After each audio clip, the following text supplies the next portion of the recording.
മഹാനായ ഗൗസുൽ ആലം ഖാജാ മുഹയ്യിദ്ദീൻ അബ്ദുൽ ഖാദിർ ജീലാനി ഖദ്ദസല്ലാഹു സിർറഹുൽ അസീസ്. പലരും കരുതിയിരിക്കുന്ന ഗൗസുൽ ആലം എന്ന് പറഞ്ഞാൽ അദ്ദേഹം ഇങ്ങനെ ഒരു വലിയ ദാടിയൊക്കെ വെച്ച് ഒരു പഴയ ഉടുപ്പൊക്കെ ഇട്ട് ഒരു പച്ചക്കുപ്പായൊക്കെ ഇട്ട് ഒരു മനുഷ്യനായിരുന്നു. ഇങ്ങനെ കുറച്ച് മുറുക്കാനൊക്കെ ഇങ്ങനെ മുറുക്കി ഒഴുക്കി ഒരു പ്രത്യേക ഹാലിൽ ഒരാളായിരുന്നു, ഒരു പാവപ്പെട്ട മനുഷ്യൻ. പള്ളികൾ ദൂരം കയറി ഇറങ്ങി എന്തെങ്കിലുമൊക്കെ കിട്ടുന്നതൊക്കെ വാങ്ങിക്കഴിച്ചിട്ട് അദ്ദേഹത്തിന്റെ പേര് ഇപ്പൊ കുറെ ആളുകൾ ഇങ്ങനെ നടക്കുകയാണെന്നൊക്കെയാ കരുതിയിരിക്കുന്നത്. ആരാണ് ഗൗസുൽ ആലം?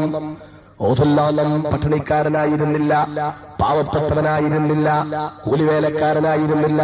ഗൗസുൽ ആലം കോടീശ്വരനായിരുന്നു മക്കളെ, കോടീശ്വരൻ.